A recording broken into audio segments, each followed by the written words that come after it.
Hi everyone, hello. I hope all of you are doing well. My name is Shriya Bansal and I'm currently working as a software engineer at Microsoft and I'm also an educator at Tree Level. So in this video, after having taken a look in great detail about what normalization is, why do we really need normalization, and what are the disadvantages and the problems we encounter without using normalization is all what we've already discussed. If you have not watched that video, I would highly recommend to take a look at that video once before coming to this one. Now, since we have gained all that knowledge, now would be a good time to actually introduce some of the advantages and disadvantages of normalization. Okay, so let's quickly take a look. One of the first advantages of using normalization is that normalization helps to minimize data redundancy. That is what all we have been talking about for so long. Second, it helps to create a better and overall greater database organization, right? The organization is organized in a far better way when we are using normalization. The third point is about data consistency. When data is organized using normalization rules, then we can pretty much ensure that all of the data is consistent, and we can kind of make sure that no inconsistent data is present in our databases. Next, we talk about the fact that with normalization, we come across a more flexible database design as well, where it is more easier to add entities and add attributes to that database design. And the last point is that it enforces relational integrity. Okay, so this point of relational integrity is we have talked about in the relational model videos. So if you've not checked that out, you can check that out as well. But understand that normalization enforces the concept of relational integrity. Okay. All right. Now we'll touch briefly upon what are the disadvantages of normalization.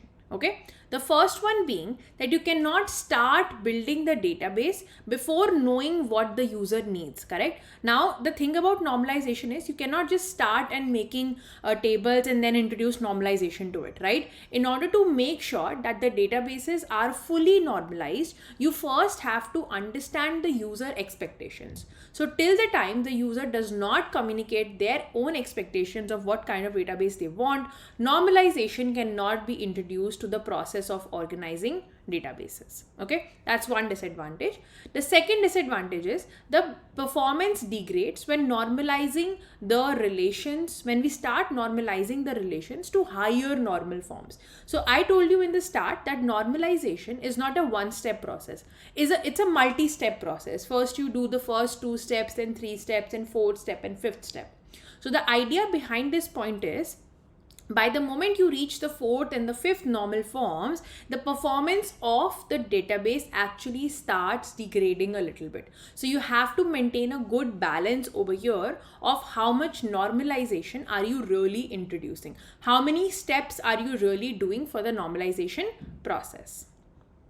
The third point being that it's actually time consuming. If you will really, when we will start taking a look at what actually normalization is, you will realize that normalization is a time consuming process. It's difficult to do, right? And it's actually like to take the normalization to, like I told you, 4th and 5th normal form, it's not easier. It takes time and it's a little complex process as well. And the last point is careless decomposition may lead to a bad database design, leading to serious problems. So I told you in the start when we were discussing the definition of normalization that in this process we start decomposing the tables, right, in order to introduce good structure. But if the decomposition process is not done carefully and if it's a careless process, it actually leads to a very bad database design and it can lead to a lot of serious problems. Okay, so that's what the overall concept is, that if you do the decomposition process carelessly, it can actually, instead of improving, can lead to a bad database design, which leads to more serious problems. Okay, all right. So now what we'll do is we'll actually start with our journey to introduce what are the multi-steps that we have to do. Okay, and what exactly is the multi-step process to achieve normalization. The first one is the first normal form, we call it. Then we introduce the second normal form. Then we introduce the third normal form. Then it is known as BCNF normal form, Boyce Codd normal form. And then we have the fourth normal form. Okay, there's fifth normal form also, but I think for the scope of this syllabus, I think just understanding till fourth normal form is more than enough. Okay, all right. So we'll start with the very first normal form, which is 1NF, one normal form. So the rules defined in one normal form in such a way are that first, a relationship or relation as in the table will be in 1NF if it contains an atomic value. Okay, by atomic value it means that you cannot hold, it says over here that an attribute cannot hold multiple values. You remember the example where we took about for in the ER modeling process, where we talked about multi-valued attribute, for example a phone number. Now for a student who is enrolled in a 4th, he or she may have multiple phone numbers, right? So one normal form says that it prohibits having multi-valued attributes. Okay, here it says first normal form disallows multi-valued attributes. Okay, that means one attribute will have just one value. It must only hold single valued attribute. Okay, along with that, you cannot hold composite attributes as well. Now, do you guys remember that we also did in the concept of ER modeling, we talked about composite attributes, right? For example, an address. An address is a composite attribute which is an aggregation of single attributes such as street number, pin code, city, etc. So one normal form does not allow multi-valued attributes. It does not allow composite attributes and any of their combinations. Okay.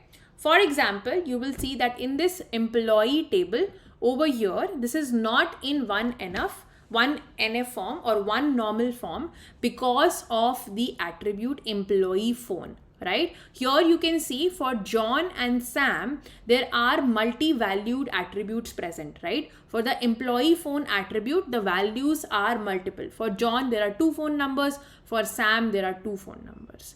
Now this kind of a structure is prohibited if you want to make sure that the very first step of normalization is achieved. Okay, so this table right now is not in one normal form.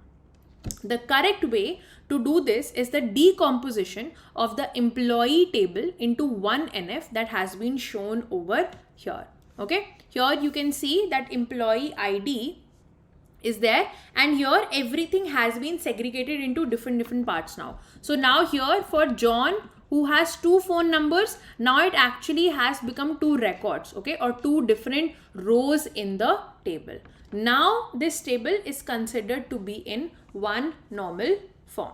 Okay, so that's what you need to keep in mind while designing the databases. Okay, let's take one more example. I'll show you so that you can understand. Let's say we take the student's example itself, where we are talking about, let's say, the roll number of the student, okay, and the name of the student, as well as the subject that they are enrolled in. Okay, now what you will see over here is that, let's say if I have 101, 102 and 103, econ,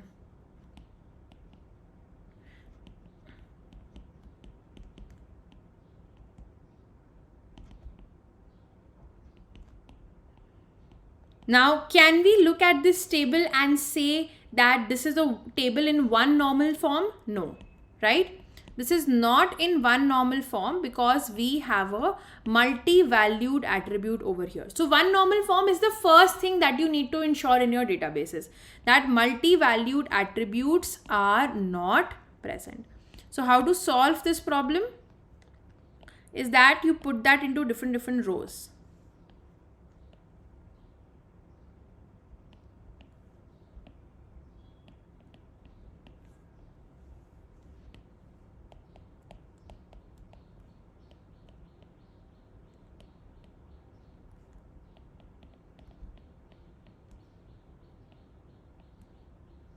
here. Now this was C++ for this. Now I will put another one with this and this. Now 102, 10. If let's say it would have been maths as well, then I would have done thrice.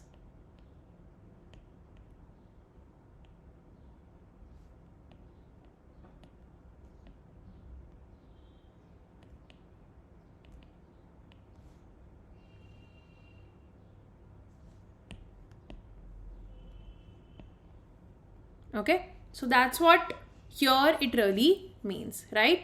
This attribute for this has now been changed and made for atomic values. The information is still there, but now it is ensured that the data is in one normal form. Okay, so that's what pretty much the concept about one normal form is. Now let's move ahead and talk about second normal form. Okay, now for second normal form, the concept is that for a table to be in second normal form, it has to satisfy two conditions. The first is that the first step is done, which is the one normal form. So it's like I told you, a step-by-step process. In order to reach to the step 3, you have to make sure that the step 1 and the step 2 are done. Okay, so here for a table to be in second normal form, the first condition is that the table should be in first normal form, that we only have atomic values. And the second is that there should not be any partial dependency. Okay, now there we go. We actually introduced a very new term over here, right? That there should not be any partial dependency. But the thing is, to ensure that there should not be any partial dependency, we should first know what partial dependency is, right? Then only we can remove it. So let's derail a little bit for a minute and first talk about what partial dependency is. And for that, let's first talk about what dependency is, right? And we did touch upon this a little bit earlier in functional dependencies. So let's take an example of a student's table, okay, which has the column student ID, name, registration number, branch, and address. Okay. Now in this table, student ID is the primary key, very well, and will be unique as well for each and every row, correct? Student ID is the primary key and it can be used to uniquely identify each and every row, okay? And hence we can use student ID to fetch any row of the data from this table, okay? Even for a case, like I told you, right? 2 students in the class who have the same name Aman, right? They might have a same name, but they will never have the same student ID, right? So even for a case where student names are same, if we know the student ID, we can easily fetch the correct student name or the name that we use is record, okay? So here you can see that here 2 students have the same name, Econ, right? But never in their any situation will their student ID be same. Their student ID will always be different, okay? Hence we can say a primary key for a table is the column, okay? Or we also talked about composite keys, right? Primary key is a single attribute. Composite keys are a group of attributes, right?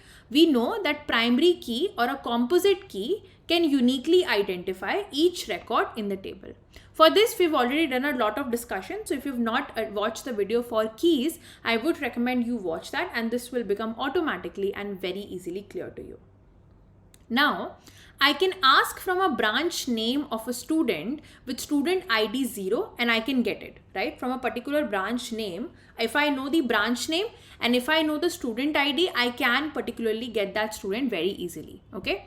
Similarly, if I ask for the name of a student, right, who has a, let's say, student ID 10 or 11, I will get it, right? Because if I know student ID, using the student ID, I can get the name of the student. Using the student ID, I can get the branch of that student as well, right? So like I said, all I need is student ID and every other column is dependent on it, correct? In order to know the, let's say some student comes to me, right? And they say that they want to know their, let's say, branch. So I will first ask what their student ID is, because in my database, branch is dependent on student ID. If the moment I know student ID, I can immediately tell their name also, I can tell their branch also, right? Their registration number. So all these attributes, name, registration number, branch, address, all of them are dependent on student ID. Every other column is dependent on the primary key, student ID, right? And all the details can be fetched using the student ID. Now this is what is called dependency, or rather we call it functional dependency. You can either use the name dependency or you can use the name functional dependency. It's pretty much the same. So the idea is, okay, now you know what dependency is, but what is partial dependency over here, right? Now that we know what a dependency is, we are in a better state to actually understand what partial dependency is as well. For a simple table like student, a single column like student ID can uniquely identify all the records in a table. But this is actually not true all the time.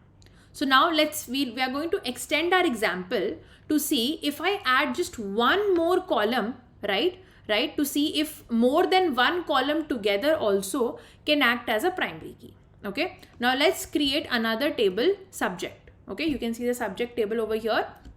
It has two attributes, subject ID and subject name. Okay, and where subject ID is definitely the primary key, correct? So this is two tables. First, second is the subject table, where we are just storing the subject ID and the subject name.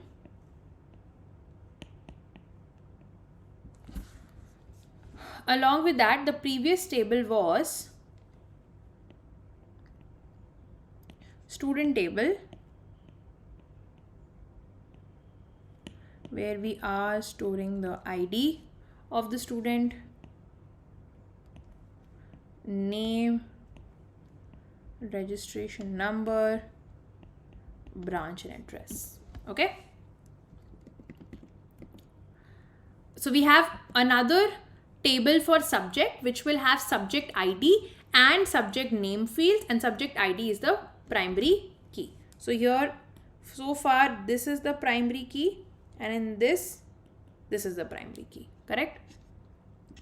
Now that we have a students table with student information and another table subject for storing subject information. Okay, now let's create another table which is score, to actually store the marks that are scored by the students in the respective subjects. Okay, and we will also be saving the name of the teacher who actually teaches that subject along with the mask. So here the score ID is, right, that means it's just a score table and we are assigning IDs to it. This is the student ID, that means the student with the roll number 10, right, and the subject ID 1, which is Java, basically scored mark 70, and the subject is taught by the Java teacher. So I am introducing one more table so that you can, see all of them together.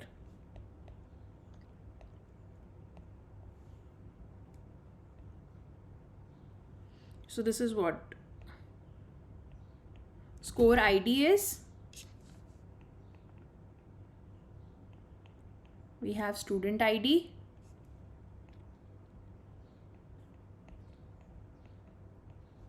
subject ID,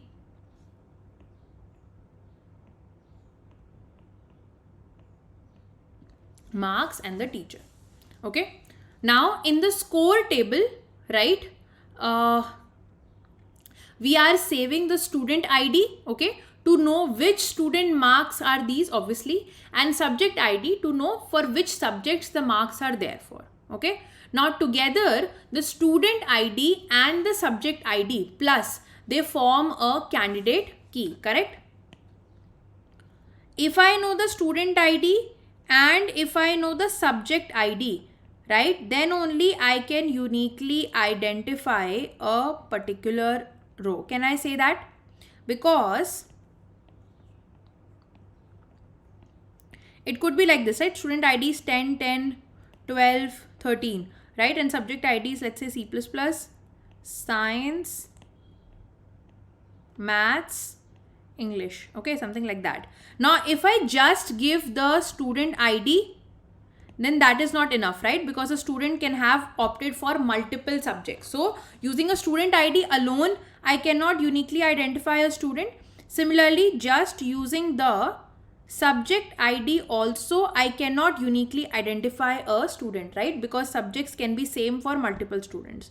Only when I know the student ID and his associated subject, then only I can uniquely identify a row. So student ID plus subject ID, a association of that, right? A composite attribute over here, right? Not composite attribute, I would say a composite key over here basically forms the primary key.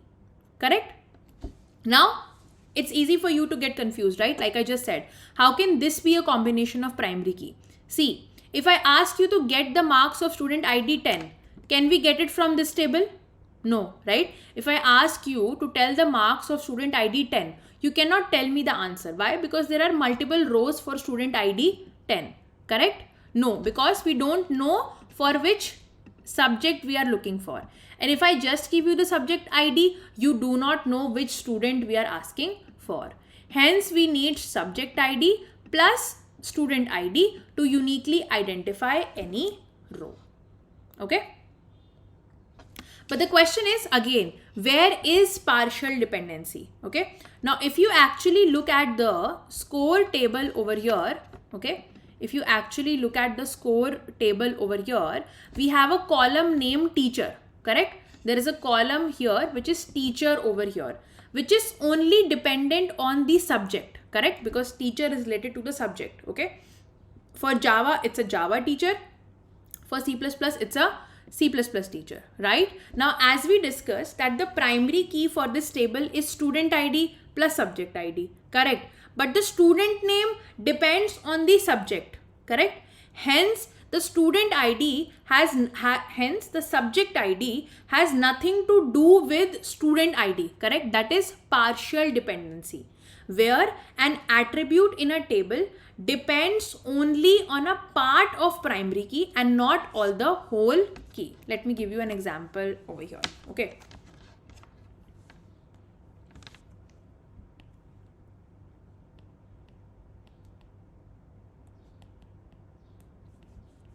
Primary key is what? Student ID plus subject ID. Okay, that means a row is dependent on that. But the one of the column is teacher, correct? The teacher has no relation with student ID, correct? The teacher has just the relationship with subject ID, correct? Here, if you will see, teacher is a column which is dependent on the subject, okay? How come the name here teacher is Java teacher? Because of the subject ID, है ना? And not in relation with the student ID. It does not matter who the student is who is learning the concept. The teacher is dependent on the subject, right? C++ teacher is dependent because the subject ID is 2. Java teacher is because the subject ID is 1, correct? So if you see over here, in this table, the teacher is only dependent on the subject and not the student, right? So this is the concept of partial dependency, where one of the attributes of a table is not fully dependent, okay? This is full dependency. If the teacher was dependent on the student and the subject ID also, then it was full dependency. But here the teacher is just dependent on one part of the primary key, then is the concept we known as partial dependency.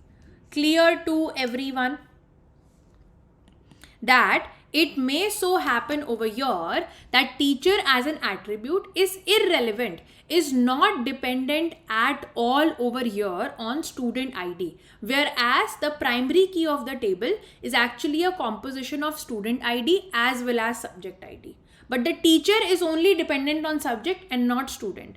This is the case of partial dependency, where an attribute in a table is dependent only on a part of the primary key and not the whole entire primary key. Okay. Now then we'll talk about, once we know what primary key is, partial dependency is, we know that the second normal form says that you should not have partial dependency. Currently my database has partial dependency. So what we'll do is we'll try to get rid of it. Now there can be many solutions for this, but our objective is to remove the teacher's name from the score table. The idea is that the teacher's name should not be stored in the student's table. So the simplest solution that we have is to actually remove the column teacher from the score table and actually add it to the subject table. Okay, because teacher over here is not dependent on score but subject, it makes more sense to remove this from here and actually add it over here. Correct? This will lead to less redundant values also, because if 50 students, let's say, have the subject Java, 50 times Java will be here. But here it will be this, this, and it will be this. So only one time you will be scoring. Okay. So that is how you basically remove partial dependency. Here, although we can store teacher within the score table, but it doesn't make sense. It's not really fully related to the entire whole primary key. It makes more sense to keep it in the subject table. Hence, the subject table will have a new attribute now, which will be the teacher, and the teacher attribute will actually be removed from the score table. And now our score table is now in the second normal form with no partial dependencies. All right. This is what we have in second normal form. First, you need to ensure that the data is in first normal form, and then you have to remove any partial dependency if it exists. Okay. Now, this is what about this is. Let's quickly summarize what we talked about. First, we talked about the normalization concept and the different normal forms that we have.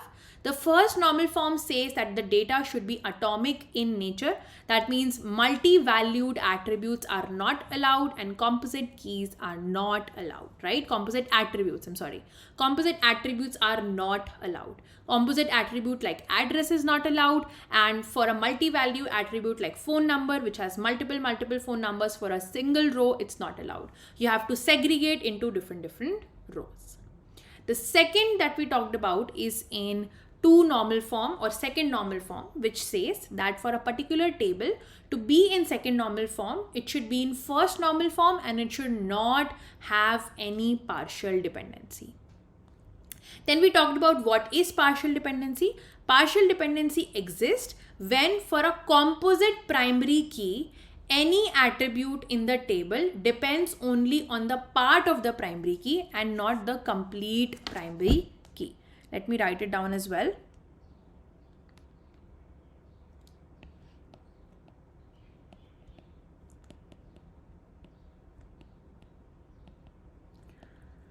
Partial dependency exists, okay, when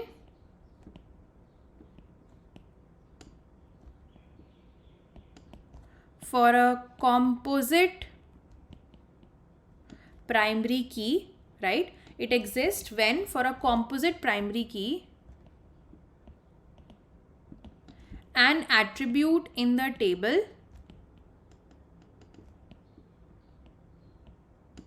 depends only on a part of primary key and not the entire primary key. Okay. And the next thing was how to remove partial dependency. To remove partial dependency, we can divide the table, remove the attribute which is causing the partial dependency and move it to some other table where it fits well. Okay. So that is what the idea is, and that is what we all discussed. I hope this is clear to everyone. I tried to give multiple examples at multiple places in order for you to actually understand what is happening and to take a good idea on how the overall concept will work. Okay, now again, like I always recommend, try to take some examples on your own, try to define a small database, take a few examples, try to introduce and remove normalization as a concept, introduce first normal form, introduce second normal form, and it will actually help you to learn a lot. Okay, so thank you so much for taking a look at this video. I hope I was helpful in making this topic a little bit easier for you by taking all of these examples, and I'll definitely meet you in the next video now, where we will talk about the third, the BCNF, and the fourth normal form. So stay tuned, we have some exciting more concepts coming up as well. Thank you.